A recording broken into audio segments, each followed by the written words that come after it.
क्या होगा अगर आपकी हिफाजत करने वाले ही आपके सबसे बड़े दुश्मन बन जाएं? क्या होगा अगर आपका घर, आपका अपना ठिकाना एक ऐसे जुर्म की जगह बन जाए जो पूरे देश को खामोश कर दे? आरुषि तलवार केस एक डरावनी याद दिलाता है कि सच कल्पना से भी ज्यादा इलूसिव हो सकता है। एक जवान जिंदगी खो गई, एक परिवार तबाह हो गया और एक ऐसा रहस्य जो आज भी इंडिया को परेशान करता है। 16 मई 2008 को नोएडा में 14 साल की आरुषि तलवार अपने बेडरूम में मरी हुई मिली। अगले दिन हेमराज, जो परिवार के डोमेस्टिक हेल्प थे, उनकी बॉडी टेरेस पर मिली। इस डबल मर्डर ने हमारे जस्टिस सिस्टम की कमजोरियों को दिखाया और हमें एक परेशान करने वाला सवाल दिया, आरुषि और हेमराज को किसने मारा? तलवार परिवार के पास सब कुछ था। डॉन राजेश और डॉन नूपुर तलवार रिस्पेक्टेड डेंटिस्ट थे जो नोएडा में अपनी इकलौती बेटी आरुषि के साथ आराम से रहते थे। आरुषि एक ब्राइट चीयरफुल टीनेजर थी जिसे दोस्त बहुत पसंद करते थे और वह स्कूल में बहुत अच्छी थी। हेमराज, नेपाल से उनके ट्रस्टेड डोमेस्टिक हेल्प, उनके घर में एक शांत भरोसेमंद व्यक्ति थे। उनकी जिंदगी हार्मोनियस, प्रिविलेज्ड और सिक्योर लगती थी, लेकिन इस परफेक्शन की तस्वीर के पीछे एक ट्रेजेडी होने वाली थी, यह साबित करते हुए कि हॉरर सुरक्षा के किसी भी भ्रम को तोड़ सकता है। L32 फ्लैट में हुई घटनाओं ने जल्द ही उनकी दुनिया को उलट-पुलट कर दिया। 15 मई 2008, एक तारीख जो हमेशा के लिए नोएडा के एक परिवार के जीवन को बदल देगी। यह एक ऐसा दिन था जो सामान्यता से शुरू हुआ, लेकिन जल्द ही एक भयानक दुःस्वप्न में बदल गया। किसी भी और दिन की तरह शुरू हुआ। सूरज उग रहा था, पक्षी चहचहा रहे थे और हवा में एक ताजा सुबह की खुशबू थी। तलवारों ने रात का खाना खाया, हंसी और बातचीत से भरा एक सामान्य पारिवारिक पल। किसी को भी अंदाजा नहीं था कि यह साथ में उनका आखिरी भोजन होगा।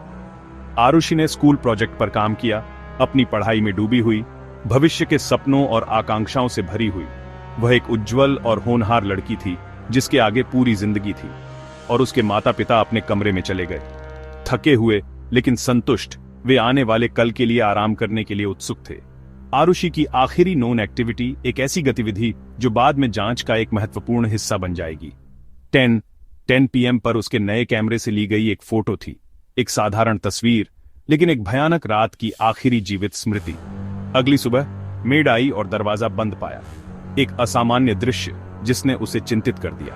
जब उसे आखिर में खोला गया, एक ऐसा क्षण जो हमेशा के लिए उसके जीवन को बदल देगा, तो आरुषि अपने बिस्तर पर मृत पाई गई। उसका गला कटा हुआ था, एक भयानक दृश्य जिसने सभी को सदमे में डाल दिया। शॉक और केओस फैल गया।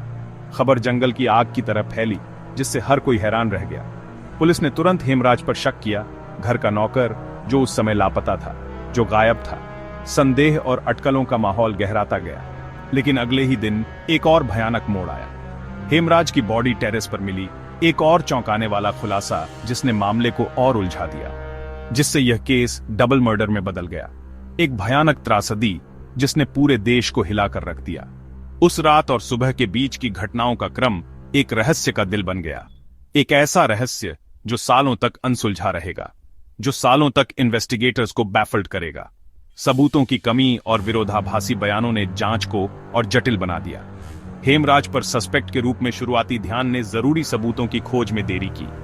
महत्वपूर्ण सुराग अनदेखे रह गए, जिससे सच्चाई तक पहुंचने की संभावना कम हो गई। ट्रेजेडी अभी शुरू ही हुई थी। यह सिर्फ एक परिवार के लिए नहीं, बल्कि पूरे देश के लिए एक त्रासदी थी।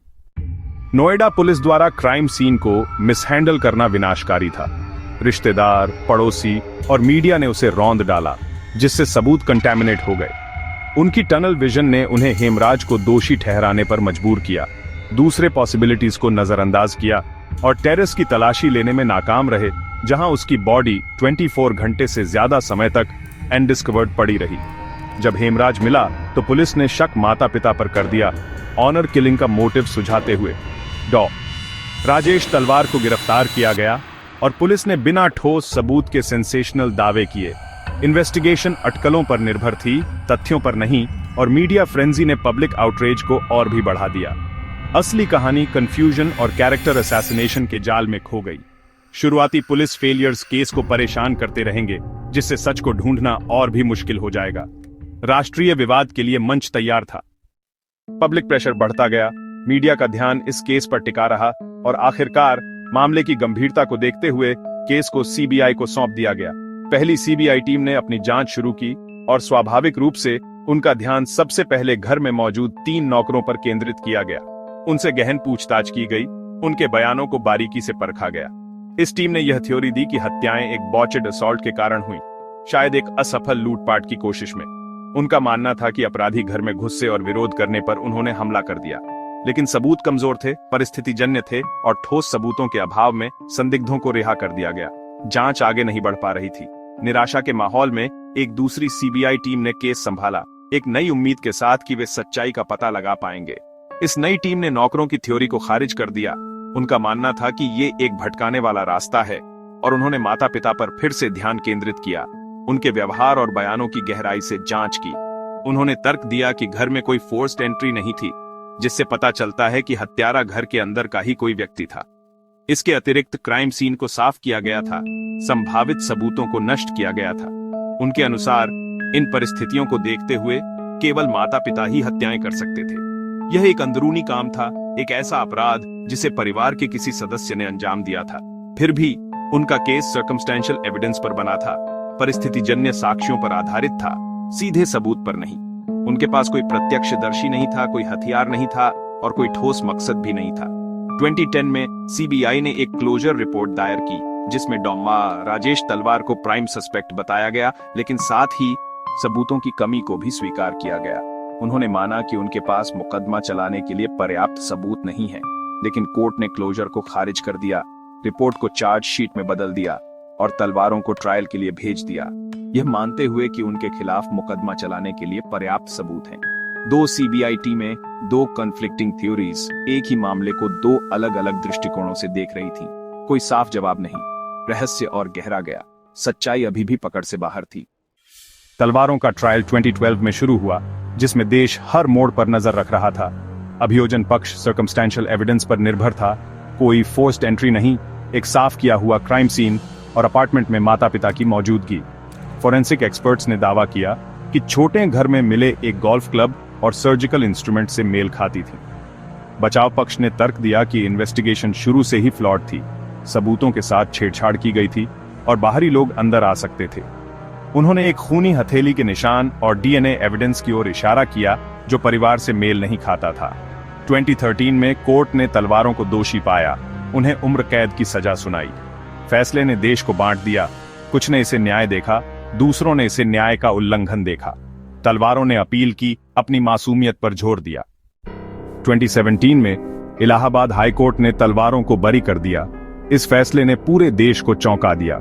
सालों तक चले इस मुकदमे के बाद अदालत ने सबूतों की गहन समीक्षा की और कई अहम पहलुओं पर विचार किया। सबूतों की कमी और अभियोजन पक्ष के केस में टूटी हुई कड़ियों का हवाला देते हुए अदालत ने माना कि परिस्थितिजन्य साक्ष्य इतने ठोस नहीं थे कि संदेह से परे साबित किया जा सके कि तलवार दंपत्ति ही दोषी हैं। कोर्ट ने ओरिजिनल वर्डिक्ट की आलोचना की। निचली अदालत के फैसले में कई खामियां पाई गईं, जिसके कारण संदेह का लाभ तलवारों को मिला, यह कहते हुए कि शक सबूत की जगह नहीं ले सकता। अदालत ने स्पष्ट किया कि केवल संदेह के आधार पर किसी को दोषी नहीं ठहराया जा सकता, ठोस प्रमाण की आवश्यकता होती है। तलवारों को 4 साल बाद आजाद कर दिया गया। जेल से रिहा होने के बाद उन्होंने राहत की सांस ली, लेकिन उनके मन में कई सवाल थे। लेकिन रहस्य अनसुलझा रहा। आज भी कई लोग इस बात पर विश्वास नहीं कर पाते कि असली हत्यारा कौन था।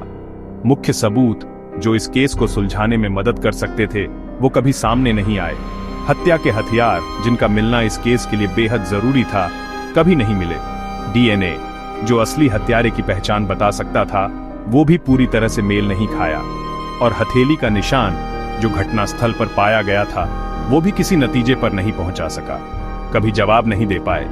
ये अनसुलझे पहलू आज भी लोगों के मन में सवाल खड़े करते हैं। एक बाहरी व्यक्ति की थ्योरी बनी रही, लेकिन इसे साबित करने के लिए कोई ठोस सबूत नहीं मिला।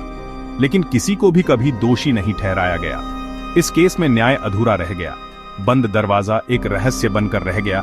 क्या हत्यारा अंदर ही था या बाहर से आया था? गायब हथियार आज तक नहीं मिला, क्या वो कभी मिलेगा भी या नहीं? और कंटेमिनेटेड क्राइम सीन ने जांच को और भी मुश्किल बना दिया। जवाबों से ज्यादा सवाल छोड़े, ये सवाल आज भी लोगों को परेशान करते हैं। Aarushi Hemraj case investigative failures और न्याय की कमजोरी की एक स्टार्क याद दिलाता है। इस केस ने हमारी न्याय प्रणाली पर कई सवाल खड़े किए हैं। 2 जानें गईं, एक परिवार तबाह हुआ और एक समुदाय हमेशा के लिए बदल गया, और एक देश अभी भी सच की तलाश में है। क्या कभी इस केस का सच सामने आएगा? क्या असली हत्यारा कभी मिलेगा, या वो हमेशा आजाद घूमता रहेगा? या यह केस भारत की अंतरात्मा पर एक अनसुलझा दाग बना रहेगा? एक ऐसी कहानी जो कभी पूरी नहीं होगी। न्याय की तलाश जारी है और शायद हमेशा जारी रहेगी। हम सभी को सवाल करने, उम्मीद करने और कभी न भूलने के लिए प्रेरित करती है, ताकि भविष्य में ऐसी ट्रेजेडी दोबारा न हो।